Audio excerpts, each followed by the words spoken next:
Teksturnya bagus banget ya teman semuanya. Tidak ada yang menggumpal. Karena memang diaduk terus ya dengan api kecil sampai matang, tidak berhenti mengaduk. Jadi pasti tidak ada yang menggumpal ya. Bisa cantik seperti ini. Warnanya ya, kuning kecoklatan, tidak gosong, cantik banget. Halo teman semuanya, apa kabar? Semua pada baik-baik ya? Jumpa lagi dengan saya di Dapur Cantik Channel. Di episode ini Dapur Cantik akan membuat dendeng ragi atau serundeng daging sapi. Itu sama ya teman semuanya, namanya saja yang berbeda. Nah, kalau teman-teman penasaran bagaimana cara membuatnya, ayo simak terus videonya, kita mulai membuatnya hingga nanti selesainya. Di sini sudah ada daging sapi. Saya menggunakan yang bagian lulur dalam ya teman semua. Dan disarankan yang lulur dalam karena cepat empuknya. Kalau bukan lulur dalam itu nanti akan lama merebusnya ya. Saya potong agak tipis-tipis. Nah, seperti ini. Jadi ini seratnya memanjang, saya ambil. Kalau teman-teman semua mau ambil panjangnya, ikuti seratnya, itu boleh saja ya. Ini namun saya potong seperti ini, melawan arah seratnya. Nah, saya potong-potong dulu semuanya. Berikutnya saya akan haluskan ya semua bahan untuk bumbunya dendeng ragi. Ada bawang merah, bawang putih, kemudian ada lengkuas, jahe, dan kunyit.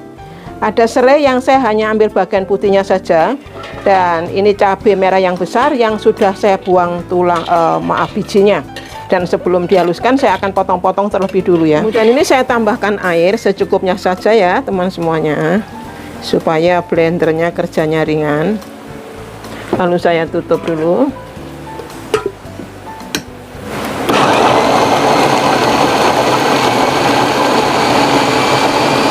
Untuk kelapanya ini sudah ada 1 butir kelapa parut ya. Kemudian pilih yang setengah tua ya teman semua. Jangan yang terlalu tua atau terlalu muda, nanti tidak bagus jadinya. Kemudian diparut singkat atau memanjang gitu ya. Sekarang saya mulai membuat dendeng ragi ya teman semua. Saya akan tumis dulu bumbu yang sudah dihaluskan. Minyaknya sudah panas ya. Saya masukkan bumbunya, kemudian diaduk-aduk sampai mengeluarkan aroma yang harum.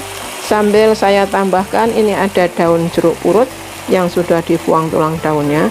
Saya sengaja lebih banyak ya, dikasih agak banyak daun jeruk purutnya supaya nanti serundengnya atau dendeng raginya rasanya sedap gitu ya.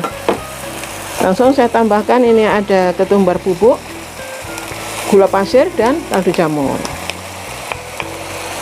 Nah, kalau sudah masuk seperti ini ditumis-tumis sampai benar-benar harum, benar-benar matang ya bumbunya ini ya. Baru boleh masuk bahan yang lain. Ini bumbunya sudah matang teman semua. Aromanya sudah harum sekali. Saya akan tambahkan air ya. Jadi dipastikan ini bumbunya sudah matang, baru boleh masuk air supaya nanti rasanya masakannya jadi sedap.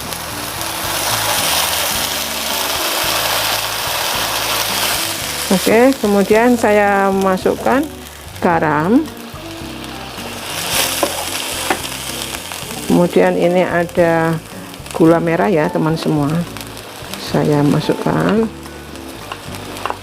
Jadi gulanya ada 2 macam tadi untuk penyeimbang rasa ya, ada gula putih dan gula yang merah. Kemudian langsung saya tambahkan ini ada air asam jawa teman semua. Saya hanya ambil airnya saja.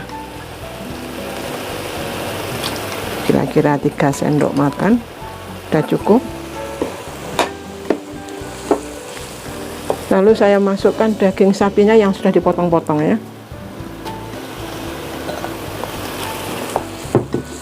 Nah, kalau sudah masuk semua ini ditunggu sampai airnya ini susut ya teman semua, dan dagingnya ini empuk gitu ya. Airnya sudah susut ya teman semuanya, dan dagingnya ini juga sudah empuk. Jangan lupa dikoreksi rasanya ya, karena nanti kalau sudah masuk kelapanya akan sulit untuk menambahkan mungkin garam dan sebagainya atau gula. Jadi sekarang ini dicicip dulu sampai rasanya ini pas. Nah, ini saya sudah cicip, rasanya sudah pas. Saya akan masukkan kelapa parut ya. diaduk-aduk sampai merata dan sampai matang ya tentunya nanti. Jangan lupa kalau sudah masuk kelapa, apinya dikecilkan ya. Jadi sedang menuju kecil, jangan terlalu besar supaya tidak gosong nanti serundengnya ya. Jadi kalau sudah masuk kelapa, ini tidak boleh ditinggal, harus diaduk terus sampai matang, sampai seberapa yang kita mau ya.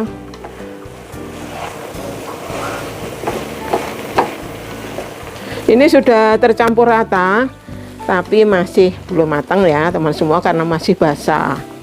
Nah kemudian nanti dendeng ragi atau serundeng daging sapinya ini sesuai selera aja. Kalau teman-teman semua mau dibuat kering kelapanya ini, boleh-boleh saja ya, atau agak sedikit basah gitu boleh ya. Jadi disesuaikan selera aja. Dan nanti kalau sudah jadi, sudah matang, teman-teman bisa lihat ya. Dendeng ragi ini cocok banget dimakan sama nasi kuning ya teman semua. Nasi uduk juga bisa. Kalau tidak ada nasi kuning, tidak ada nasi uduk, nasi putih saja juga sangat enak. Diaduk terus ya teman semua. Jangan lupa apinya tetap kecil sampai matang. Jadi supaya matangnya bisa cantik merata ya teman semua.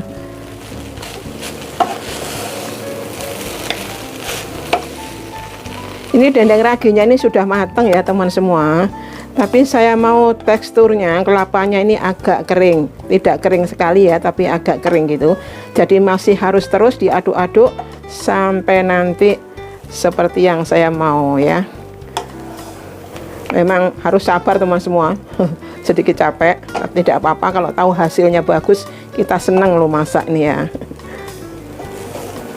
Sudah cukup seperti ini ya teman semuanya. Ini sudah kering tapi tidak kering banget gitu ya, tidak kering sekali. Ini bisa dilihat ya, tekstur kelapanya ini bagus banget. Jadi diparut memanjang ya, jangan lupa kalau buat serundeng atau dendeng ragi. Kemudian kelapa yang setengah tua. Jadi semua proses tadi kalau diikuti dengan benar, teman-teman pasti bisa membuatnya sendiri ya. Ini enak banget teman semua. Aromanya ada gurih banget karena ini sudah matang. Saya akan matikan dulu apinya ya. Dendeng ragi atau serundeng daging sapi ini bisa tahan lama ya teman semua, bisa awet, disimpan di kulkas, itu bisa berbulan-bulan. Jadi sangat praktis banget kalau punya stok dendeng ragi ini. Kemudian dendeng ragi ini rasanya gurih ya teman semua, sedap dan enak banget. Dari kelapanya, ada dagingnya, membuat rasa dendeng ragi ini mantap banget. Semoga bermanfaat ya dendeng ragi ini buat teman semuanya. Dan jangan lupa untuk berbagi dengan teman yang lainnya. Sampai ketemu lagi di menu-menu berikutnya di Dapur Cantik Channel. Dah.